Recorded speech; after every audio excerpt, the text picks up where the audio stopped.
Alright gamers, let me cut right down to the chase. Views are down and I'm going to do the only video Supreme Leader Susan seems to be promoting nowadays. An Iceberg video, but not any Iceberg video. The food conspiracy theory Iceberg. That we can get all the buzzwords into the title. Also, given the length and style of this video, I decided to collaborate with a few of my friends to not only spare you gamers my writing and my voice, but also add some variety into the video. They of course will be linked down below. So this video won't be like my other videos. I encourage you to watch this video passively.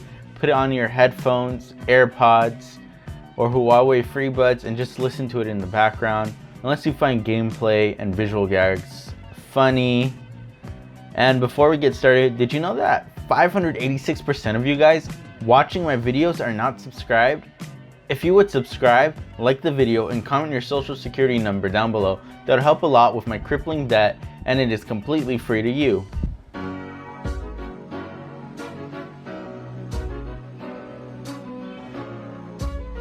Tier 1, or as the kids say, the sky tier. It's where most people live. They don't think critically of food, nor do they care to. This is where your parents are. The first conspiracy on this tier is the KFC 11 herbs and spices. They advertise it so heavily in all their marketing, yet they have never once came out and claimed what it was. This led to many people speculating what it is. However, this is a bit of an open secret in the food industry, not because they've put it out themselves, but because so many people have already worked backwards and figured it out. Also, many quote-unquote employees claim to know what the secret recipe is, but why would anybody lie on Reddit, Twitter, or 4chan? However, even though it is readily available online, I'm not going to risk angering the ATF any further than I have this far and not tell you guys what it is. O.J. Simpson killed Nicole Brown Simpson. The theory that O.J. Simpson killed Nicole Brown Simpson is very widely accepted. There are many things that you can point to in the trial and bring up to questions, such as, and not limited to, literally the best legal defense team money could buy, i.e. Johnny Cochran, F. Lee Bailey, and even Corb's husband himself, Alan Dershowitz. Or the fact that the O.J. trial had so much evidence that was mishandled, and of course, the court case and everything surrounding it was so dramatized that it muddied up the case. Instagram food isn't that good is a commonly held belief amongst most sane people. Instagram food refers to food that is made for a specific purpose of getting social media buzz. Think back to the Japanese cotton candy, those god-awful Starbucks drinks with 20 steps, or my personal most hated, the TikTok recipes for the most asinine, inedible garbage I've ever seen. I mean, just look at this. Just look at it. Who is eating this garbage? Nobody's actually enjoying that food. They're just posting it for the engagement it brings their social media pages. Fast food logos are designed to make you hungry. If you know even the bare minimum of psychology or art, it's easy to guess what this conspiracy is. Fast food logos utilize colors such as red and yellow that trigger hunger receptors in your brain. This interaction not only makes you realize how hungry you are at that moment, it also makes it so every time you think of those brands, you subconsciously become more hungry.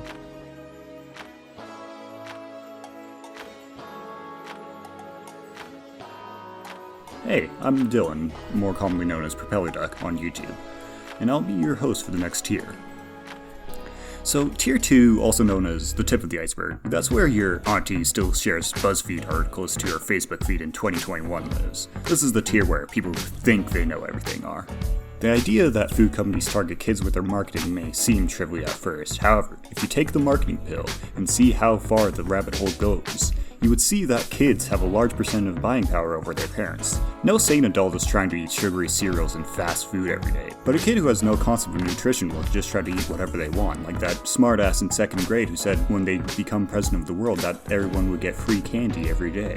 So kids are gonna be bitches and go out of their way to nag their parents to buy these things for them. And parents may not crave it all the time, they will, some of the time. So it's far more effective to target the kids to show your products too. And we all know there are a bunch of parents that do not know how to say no to their child and would just rather say yes to shut them up. I mean, if advertising towards children didn't work, you would never see advertisements for children's toys on television. Commercials lie to us and use fake food to make food seem more appealing. Have you ever been to a restaurant and ordered something off the menu excitedly because the picture looks so good, just to be disappointed when you get your food? Because it looks like the food was stomped on, thrown against the wall, domestically abused, thrown into the server's hands, and sent off like that? Well, it's more common than you think. Food photographers use a whole slew of tricks to get us to want the food more. They use everything from trained chefs to prop food to Photoshop. Most commonly, I hear about glue being used in place of cheese in fast food burger promos, which I have personal experience with as I have worked in fast food for 4 years. Let me tell you, the quality of food we have is not up to the same standards as the photographs. Like, I always have to bring my own glue from home to put on the burgers. Starbucks spells your name wrong on purpose is the theory that Starbucks purposely misspells your name to get people to post their pictures on social media. Think logically for a second. How could so many Starbucks employees be borderline illiterate, especially since most of the people who work there are young adults who have gone through college or are going through college? Like, especially for common names like Greg, like who the hell puts an A at the start of Greg? They gotta be doing it on purpose. And why would they do that, you may ask? Well, to get us to post on their social media. Oh hell no, who did this skull emoji, skull emoji, skull emoji? That way we advertise our company for free, so don't fall for it. We all know that in the age of social media, advertising for brands has evolved, so just try to be more aware of things like that in the future. Monosodium glutamate, or MSG, isn't the boogeyman that people want you to believe. MSG is delicious, but why do people think it's so bad for you? Well, it is bad for you, but nowhere near as bad as people want you to think it is. It's completely blown out of proportion. Like so many other things that taste delicious, it's perfectly safe in moderation. But as soon as you start having too much, it could lead to things such as nausea, chest pain, and being incredibly cringe. Even though you shouldn't be eating that much of it, it is still a flavor enhancer that could and should be used conservatively because it is incredibly delicious and not as bad as people think. Well, that's the end of my segment. If you want to hear more of my voice, you can find me on YouTube at propeller_duck, where I talk about my stupid opinions on video games and other creative fields. I hope you enjoy the rest of the video.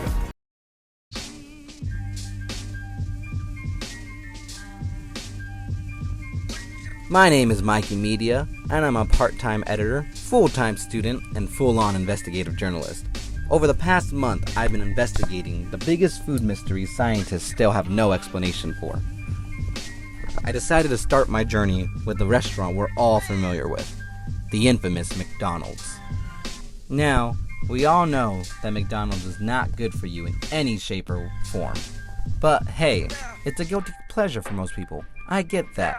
But what if I told you that McDonald's purposely placed their restaurants in poor areas and made their food as addicting as possible in order to increase profits?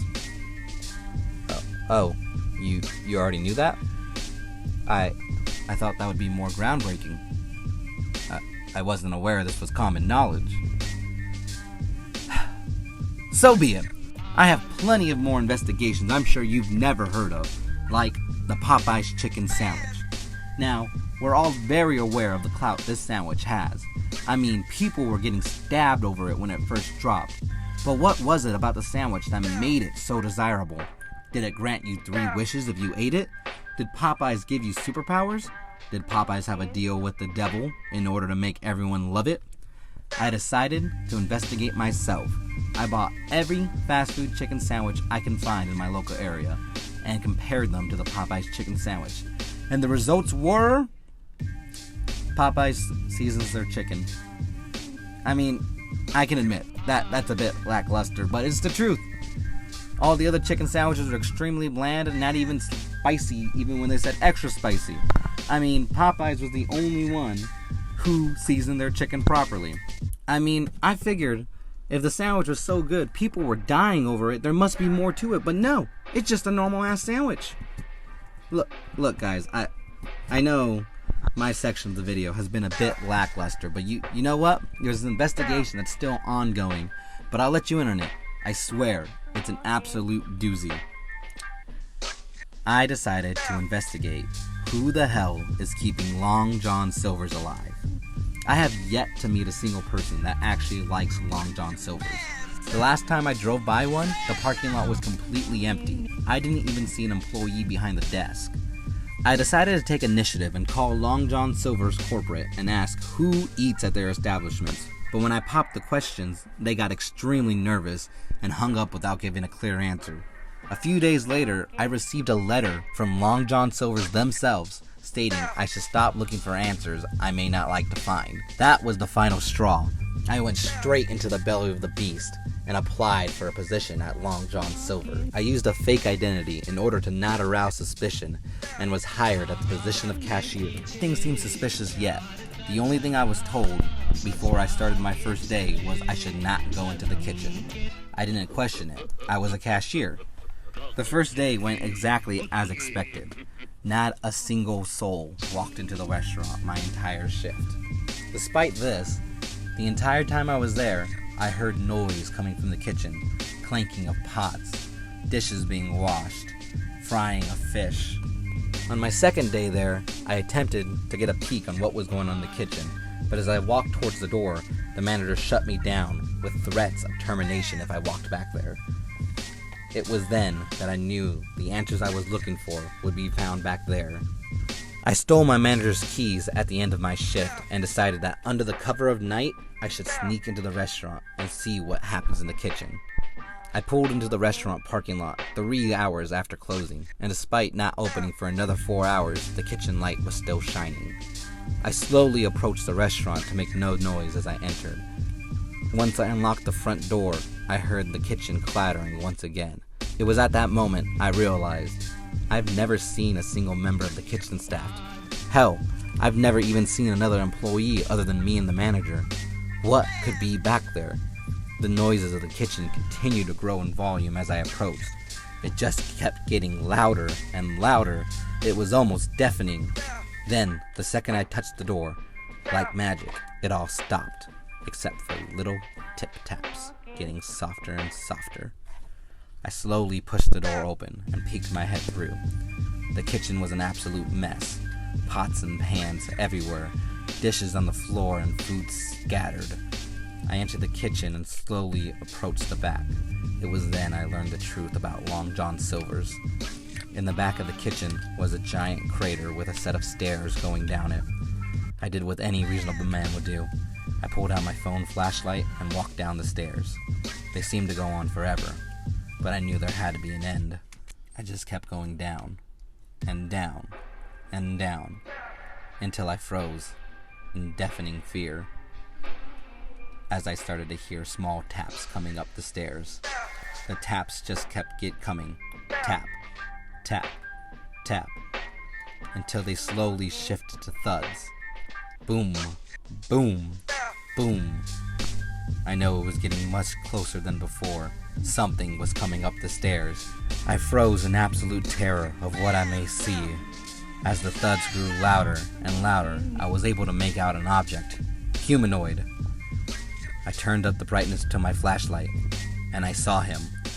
It was Aregano, walking up the stairs in his I Love Long John Silver's shirt. We made contact and stared what felt like a lifetime, and then Areg let out a gut-wrenching scream, and I heard millions of taps running up the stairs. I knew it was his army of mole men. I booked it up as fast as I could to make sure they weren't too close. I ran as fast as possible, and I would occasionally feel the mole men attempting to grab at my shirt. I managed to make it up the stairs and into the parking lot to get to my car. As I left the restaurant parking lot, I saw Aregano standing in the middle of the restaurant, smiling, his army of mole people behind him. Now, I have absolutely no idea what Aregano plans to do with his army of mole men, but it's probably huge. We have to take action now. What is that? What's going on up there?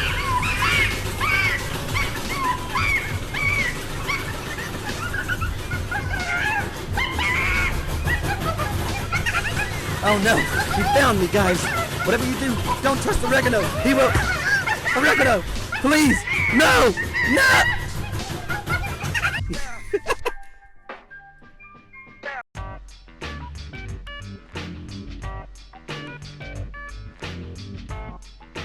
What's up, everybody? It's Nerdiversal, your favorite art YouTuber that you probably haven't heard of. So we're going to be talking about Tier 3 of the food conspiracy Iceberg. So for the first one, we have the fact that restaurants use more salt than home cooks.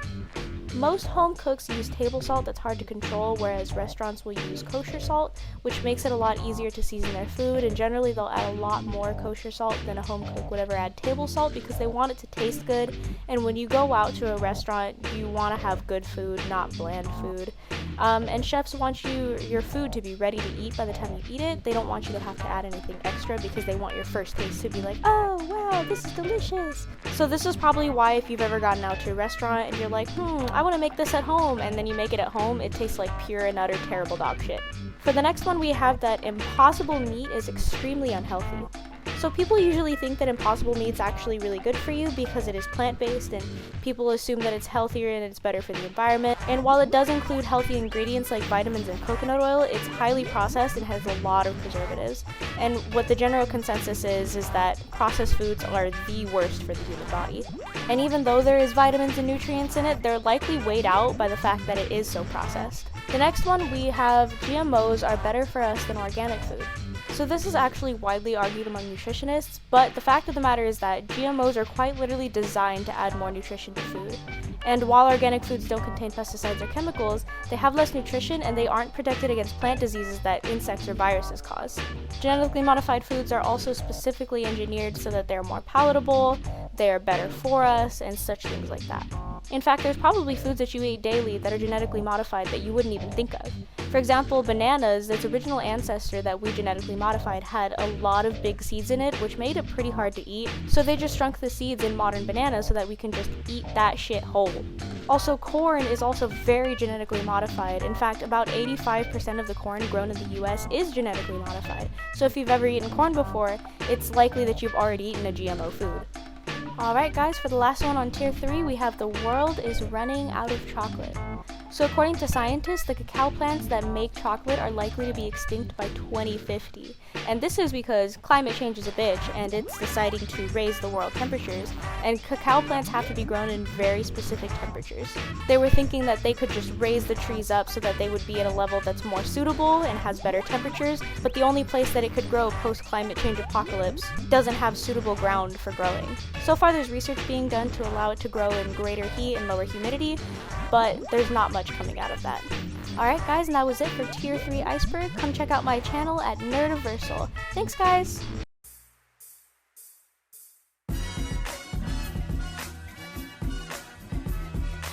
Hello, I'm Alex, and I am a SoundCloud rapper and a self-proclaimed professional Super Smash Bros. Player. I'll be kicking off the best tier in the Iceberg tier list. First off, did you know that Burger King makes bad food on purpose? I mean, it's not that big of a stretch, right? Burger King is so bad, it has to be a joke or something, or like a social experiment of that sort. Burger King has almost no edible items on their menu. You can try if you want, try to eat it, you're not gonna be able to. It has been scientifically proven by Aregano and his team of lab rats that you just cannot eat Burger King. It's just bad. Don't even try it. Burger King has never been on the news for good reasons, let alone like they're not even on the news that much anyway. I mean, all you see if you look through Burger King news, it's just, someone threw a Whopper at someone and they're getting sentenced. That's the news. The Dasani salt conspiracy. Dasani puts salts and other minerals in their drinks for flavoring reasons. But what if they are putting it in there to make you thirstier? It doesn't specify what percentage of their drinks is minerals and salt. Both salt and potassium chloride are drying agents, so it would make you thirstier.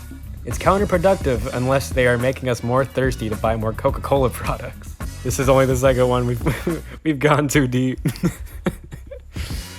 Regional fast food chains aren't that good, people are just biased. How is every regional chain everybody's favorite in that region? I mean, In-N-Out, Whataburger, Shake Shack, White Castle, and Culver's can't all be simultaneously the best fast food chain. It sounds cooler to say that a regional chain is your favorite. I mean, come on.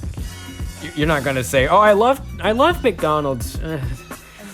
McDonald's. Everybody wants to sound unique. Pride for hometown. That's where it all ends. Thanks for coming to my tech talk. Grocery stores are designed to make you fat.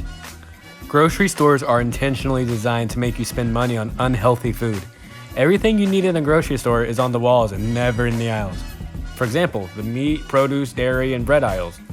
Every aisle in the center has one staple item, your spices, rice, beans, etc. And the rest of the aisle is just kind of full of crap. They put all the candies and junk food on the lower shelves so kids see them at eye level and nag their parents for it. That's it. That's all Aregano wrote for that. Alright, bro, check me on my YouTube, check me on my Twitch, check me on my SoundCloud, check me on my Discord.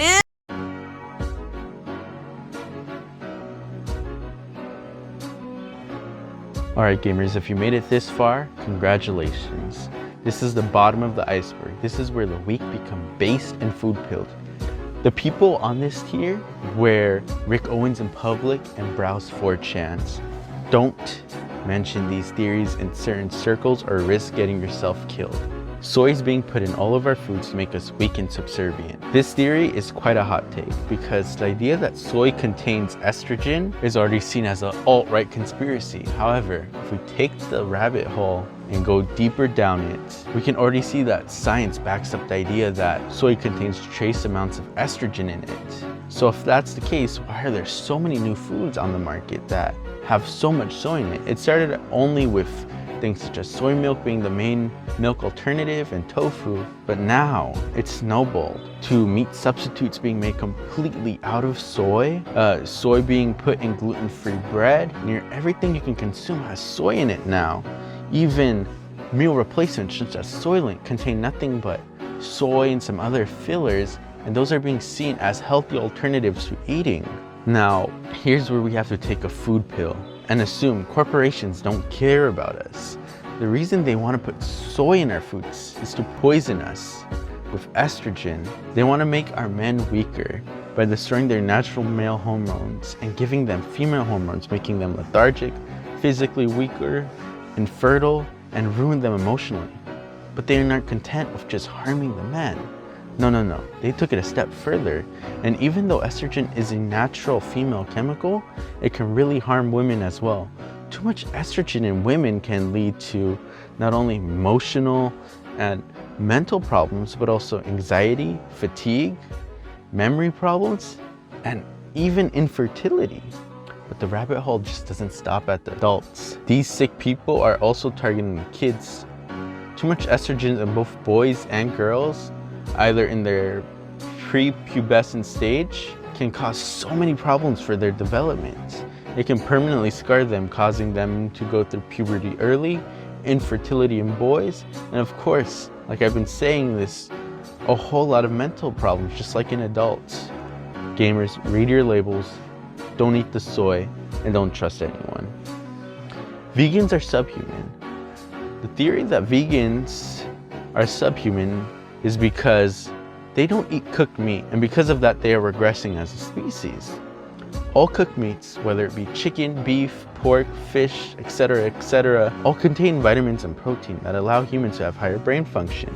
It is widely accepted that early humans were able to adapt into what we are today because they began to cook their food that they hunted, allowing them to gain more nutrients from the cooked food rather than eating it raw and losing out on those nutrients. And eating these new, more nutritious foods allowed our stomachs to shrink and our brains to grow, causing us to become the modern man because we were able to be more productive and have higher brain functions. Eating meat, especially cooked meat, separates us from animals and makes us who we are. Thus, if we apply that logic to vegans, they're regressing as a human race.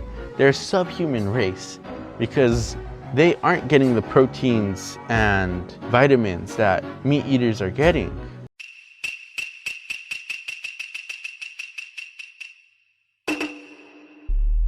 Alright, with tier 6 now over, we conclude our iceberg. Big thanks to all those gamers that I tricked into appearing in this video. They of course will be linked down below, but they will not be compensated monetarily. Make sure you guys follow them all and tell them Aregano sent you. And on top of that, since you already finished my video, you are now contractually obligated to subscribe, like this video, join my Discord, follow all my social medias, and comment your credit card number down below. Remember, I hate you all, and until next time, don't eat the soy and watch my videos. Also, before I forget, shout out of the week this week goes to Powdered Toast Man from Ren and Stimpy.